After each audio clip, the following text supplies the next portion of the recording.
चंदनपुर नाम के एक गांव में एक सेठ रहा करते थे जिनका नाम जयंती लाल था। जयंती लाल एक बहुत ही ईमानदार और दयावान इंसान थे।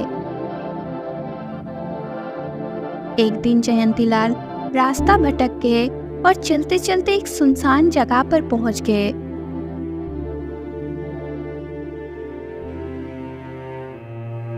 अरे ये मैं कहाँ आ गया? यहाँ तो दूर दूर तक कुछ दिखाई भी नहीं दे रहा। धत तेरे की, लगता है मैं रास्ता भटक गया हूं।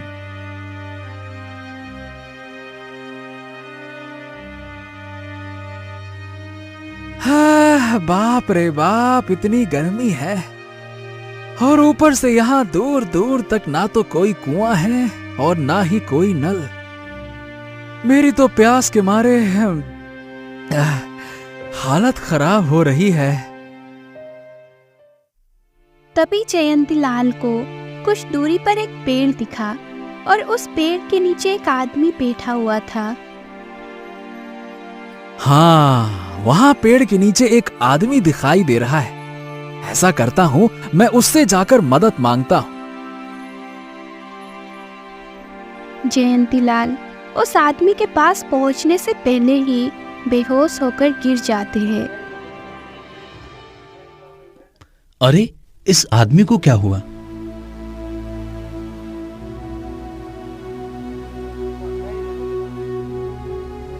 जयंती लाल जमीन पर पड़ा था।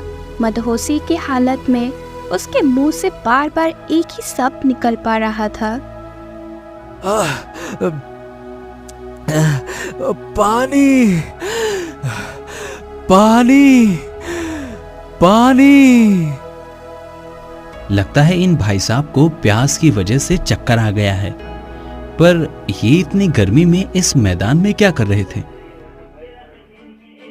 पानी, पानी दो मुझे, पानी। अरे हाँ, इनको जल्द से जल्द पानी पिलाना होगा। भाई साहब, आप थोड़ी सी हिम्मत करके उठ जाइए और इस पेड़ के नीचे बैठ जाइए। मैं कहीं से पानी का इंतजाम करके लाता हूँ। महेश जयंती लाल को पेड़ के नीचे बिठा देता है। जयंती लाल की हालत खराब और बार बार एक ही शब्द बोल पा रहा था। पानी, पानी दो मुझे, पानी। जी, आप यहीं बैठे रहिए, मैं कहीं से पानी लेकर आता हूँ। महेश बहुत दूर तक घूमता है और आखिरकार उसको पानी मिल जाता है। पानी लेकर महेश जयंती लाल के पास आ जाता है। ये लीजिए भाई साहब, पानी पी लीजिए। पानी पीकर जयंती लाल में थोड़ी बहुत जान आ जाती है। बहुत बहुत धन्यवाद भाई। अगर आज तुम मुझे पानी नहीं पिलाते तो मेरी जान चली जाती। जी, पर आप इतनी गर्मी में इस मैदान में क्यों घूम रहे हैं? अरे वो मैं रास्ता भटक गया हूं और चलते चलते इस मैदान में आ गया हूं। भाई साहब, यहाँ दूर दूर तक सिर्फ बंजर मैदान ही है। हाँ, थोड़ी दूर पर एक गांव है, चंदनपुर। हाँ हाँ हाँ हाँ, वहीं, मुझे वहीं जाना है, पर मुझे वहां का रास्ता नहीं पता। जी, चलिए मेरे साथ, चिंता की कोई बात नहीं, मैं आपको रास्ता बताता हूँ। जयंती लाल महेश के साथ चल देता है। चलते चलते दोनों में बहुत सारी बातचीत होती है। अरे भाई, मैं तो रास्ता भटकने की वजह से यहाँ आ गया, पर तुम इस कड़ी धूप में यहाँ बैठकर क्या कर रहे थे? असल में मैं बहुत ज्यादा तनाव में रहता हूँ। आजकल सबसे दूर रहना चाहता हूँ, इसलिए यहाँ आ जाता हूँ, क्योंकि यहाँ दूर दूर तक मुझसे कोई जवाब मांगने वाला नहीं है। कैसा तनाव? और किसको कौन सा जवाब देना है तुम्हें, हैं? असल में मैं बहुत ज्यादा कर्जे में हूँ। मेरा परिवार बहुत गरीब हो चुका है और सबसे बड़ी बात यह है कि मेरी पत्नी गर्भवती है। अब इन सब की जिम्मेदारी का बोझ मुझे अंदर से खाए जा रहा है, इसलिए मैं यहाँ इस पेड़ के नीचे आकर अकेला बैठ जाता हूँ। यहाँ मुझे थोड़ी राहत मिलती है। तुम्हारी हालत सच में बहुत खराब है, पर तुम चिंता मत करो। तुमने आज मुझे सहारा देकर मेरा दिल खुश कर दिया है। अब तुम्हारी सारी समस्याएं मेरी। मैं तुम्हें इतना धन दूंगा कि तुम्हारी सारी परेशानियां खत्म हो जाएंगी, है ना? चिंता मत करो। नहीं नहीं भाई साहब, मैं इस तरह से धन नहीं ले सकता। अगर आप मेरे लिए कुछ करना चाहते हैं तो ऐसा करें कि मुझे कोई काम दे दे। मैं मेहनत करके अपनी सारी समस्या खुद सुलझा लूंगा। क्या बात है, क्या बात है, बहुत बढ़िया। तुम्हारे जैसा उसूलों वाला आदमी मैंने आज तक नहीं देखा। तुम आज से मेरे लिए काम करोगे। हम बहुत खुश हुए तुमसे मिलके। जिस तरह का आदमी तुम लग रहे हो, मुझे यकीन है कि तुम हमेशा मेरे लिए वफादार रहोगे, कभी नमक हरामी नहीं करोगे।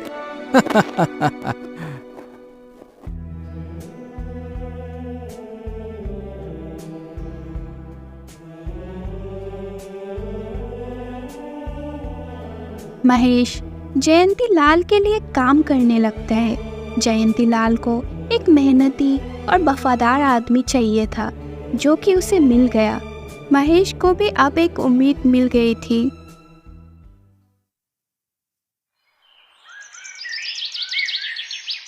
ऐसे ही करीब 1 महीना बीत जाता है।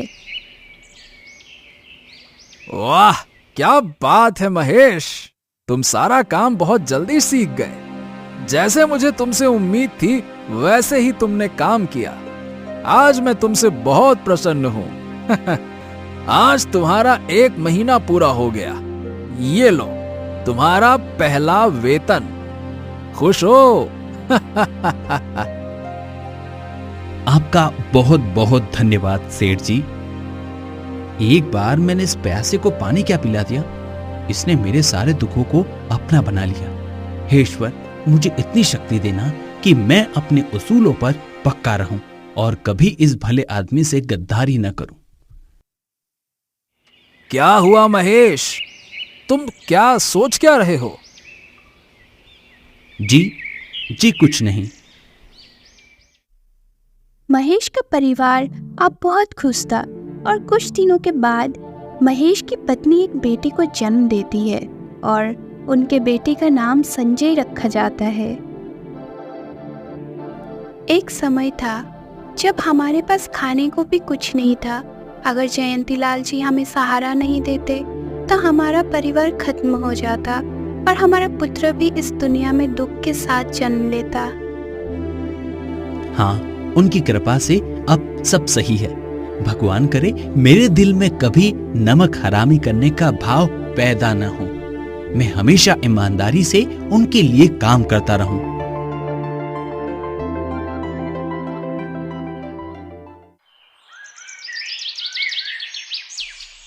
कई साल बीत जाते हैं। महेश का बेटा संजय 12 वर्ष का हो चुका था। महेश ने इन सालों में जयंती लाल का व्यापार बहुत ज्यादा बढ़ा दिया था।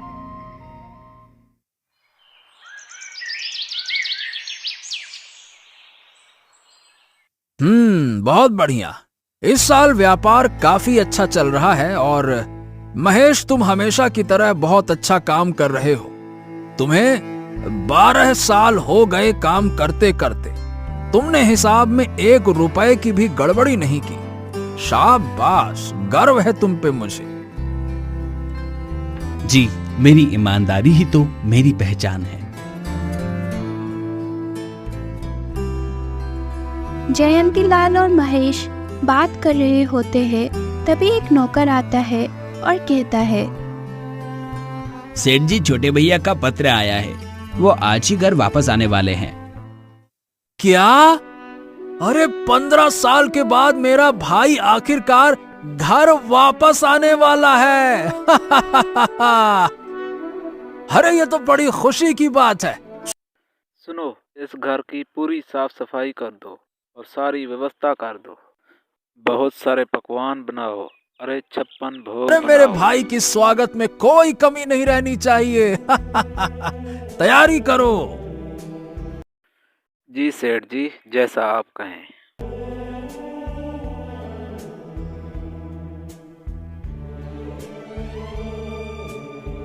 मैं इतने सालों से अपने लिए काम कर रहा हूँ और आज मुझे पता चला कि आपका कोई भाई भी है।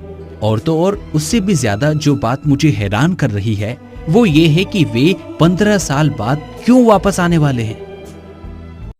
हाँ, क्या बताऊं महेश। मेरा भाई चौरंगी लाल सालों से मुझसे नाराज था। असल में बात कुछ ऐसी है कि मेरे पिताजी अपना व्यापार अपने दोनों बेटों में बराबर बांटना चाहते थे। लेकिन क्या है ना कि चौरंगी लाल की नशे की लत के कारण पिताजी ने सिर्फ मुझे अपना व्यापार दिया। अब चौरंगी लाल को लगा कि पिताजी उसे प्यार नहीं करते, इसीलिए उसे व्यापार नहीं दिया। बस तब से वो नाराज हो गया और घर छोड़कर चला गया और शहर में जाकर रहने लगा। आज आखिरकार वो वापस आ रहा है। लगता है कि उसका मन बदल गया है। अच्छा, तो ये बात है। चलो अच्छा है।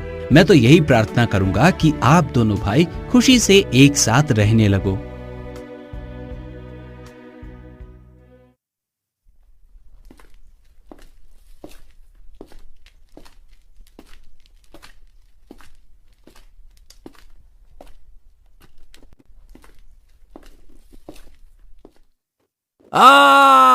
चौरंगी मेरे भाई आजा आजा आजा।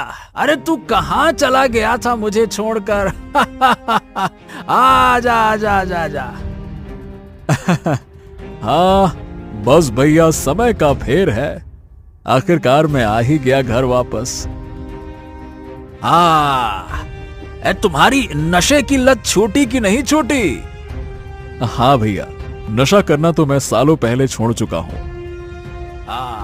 चलो बहुत अच्छा, सुनकर अच्छा लगा। अब सब पुरानी बातों को भूलकर हम दोनों भाई साथ साथ रहेंगे और एक नई शुरुआत करते हैं। क्यों चौरंगी, सही है ना? नई शुरुआत करते हैं। कैसे भूल जाऊं पुरानी बातें मैं जयंती। मुझे आज भी याद है कि कैसे मेरे बाप ने मेरे हिस्से की जायदाद तुझको दे दी और आज मैं वही जायदाद तुमसे वापस लेने आया हूँ। अरे इतनी गहरी सोच में कहाँ डूब गए भाई? आखिर तुम क्या सोच रहे हो? बताओ, कोई समस्या है तो बताओ। अब कुछ नहीं भैया, बस आपको देखकर पुराने दिन याद आ गए। आप सही कह रहे हैं, हमें सब कुछ भूलकर हम दोनों को साथ साथ नई शुरुआत करनी चाहिए। बहुत अच्छा कहा आपने।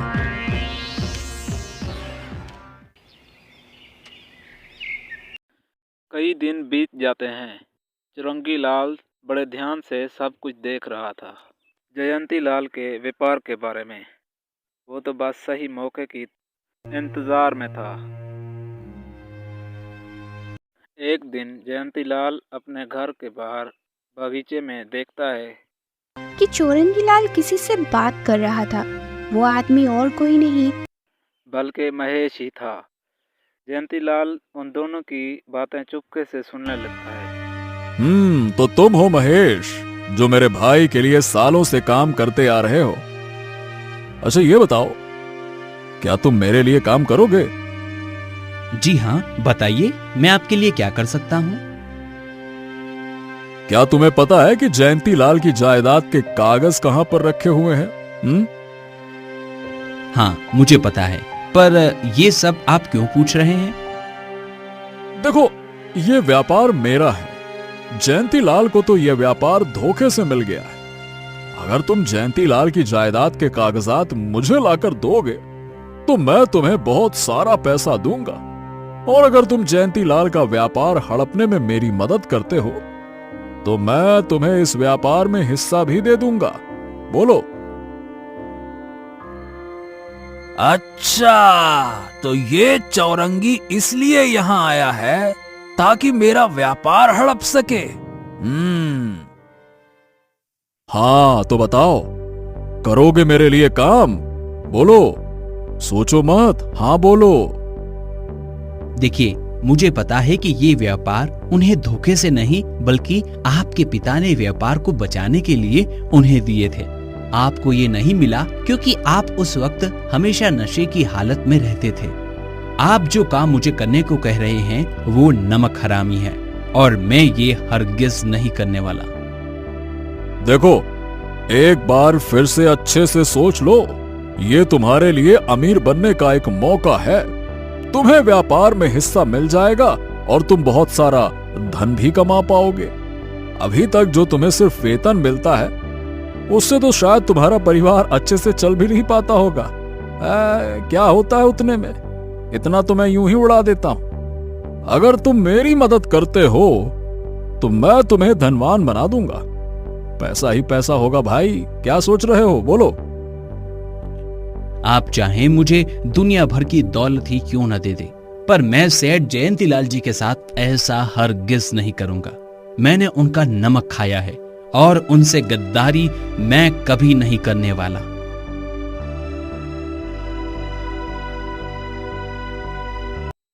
चौरंगी लाल घर में आ रहा था, तभी देखता है कि जयंती लाल वहां लाठी लेकर खड़ा है।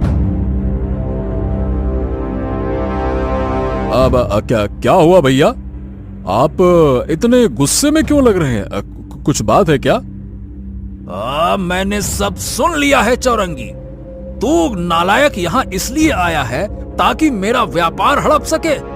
कान खोल के सुन, तू अभी के अभी और इसी वक्त मेरे घर से निकल जा और गलती से भी इस घर में आने की कोशिश मत करना।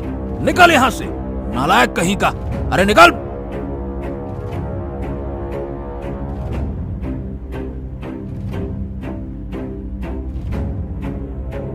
ए भाई, अभी तो मैं जा रहा हूं, पर मैं वादा करता हूं कि मैं वापस जरूर आऊंगा। जब तक मैं जिंदा रहूंगा मैं हार नहीं मानूंगा। अरे तुमसे तुम्हारा नहीं अपना व्यापार लेने आया हूं। बड़े आए मेरा व्यापार छीन रहे हो। आथू, अपना व्यापार लेके रहूंगा, वापस आऊंगा मैं, ध्यान रखना। वापस।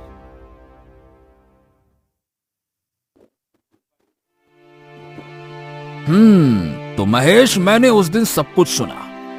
कैसे तुम चौरंगी के सामने कह रहे थे कि तुम मुझसे गद्दारी नहीं करोगे। सही बताऊं महेश, ये कहकर तुमने मेरा दिल जीत लिया। इतना अच्छा मुझे कभी नहीं लगा जितना वो सुनकर लगा। वाह, क्या बात कही तुम। सेठ जी, मैं कभी आपसे गद्दारी नहीं कर सकता। आपने मुझे उस वक्त मदद की जब मेरे पास कुछ भी नहीं था। मैं और मेरा परिवार तो मरने की हालत में आ गए थे। गरीबी ने हमें उस तरह से घेर लिया था, और तो नमक हरामी मेरे खून में है ही नहीं। अब मेरा विश्वास तुम पर और बढ़ गया है महेश, इसलिए अब मैं तुम्हें अब तक की सबसे बड़ी जिम्मेदारी देने वाला हूँ महेश। कौन सी जिम्मेदारी सेठ जी? देखो, चौरंगी लाल धमकी देकर गया है कि वो ये व्यापार मुझसे छीन कर रहेगा। इसलिए हो सकता है कि वो मेरे घर चोर वोर कोई भेजे ये जायदाद के कागज चोरी करने के लिए। इसीलिए मैं चाहता हूं कि ये कागज तुम अपने घर पर सुरक्षित रखो। चौरंगी कभी सोच भी नहीं पाएगा कि ये कागज तुम्हारे घर पर है। जयंती लाल अपने जायदाद के कागज महेश को दे देता है और वो कागज महेश के घर कई सालों तक सुरक्षित रखा रहता है।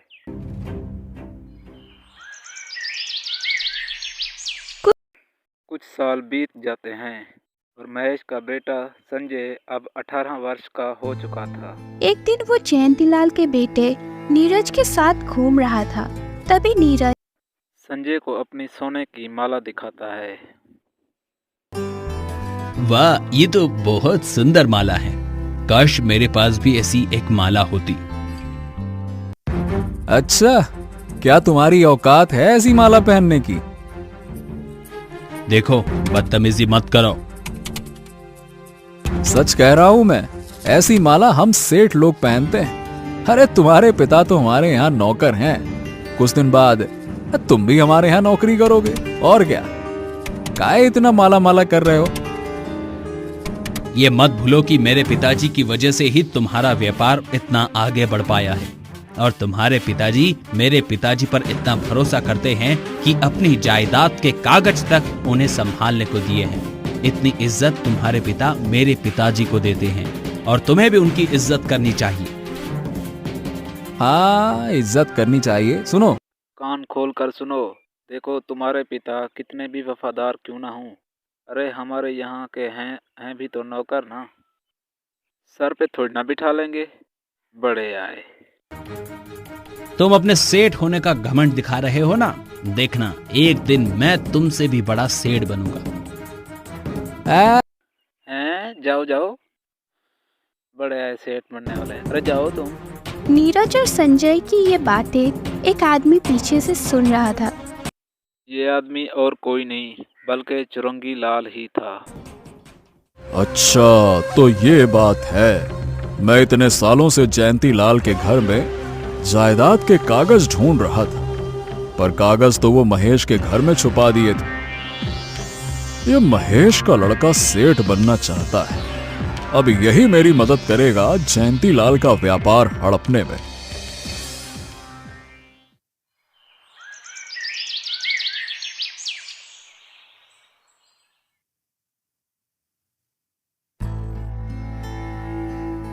अरे महेश, अचानक यहाँ कैसे आना हुआ? सेठ जी, मेरा बेटा अब बड़ा हो चुका है और मैं चाहता हूँ कि आप इसे भी काम पर रख लें। अरे जरूर। बेटा संजय, तुम्हारे पिताजी ने कई सालों तक मेरे लिए ईमानदारी से काम किया था। अब बेटा, मैं उम्मीद करता हूँ कि तुम भी वैसे ही ईमानदारी से काम करोगे। ठीक है बेटा संजय? जी सेठ जी, मैं भी पिताजी की तरह ईमानदारी से काम करूंगा। बेटा याद रखना, हमने सेठ जी का नमक खाया है। कभी भी सेठ जी की बुराई नहीं करना, क्योंकि नमक हरामी से बड़ा कोई पाप नहीं है। नमक हरामी तो मैं करूंगा पिताजी।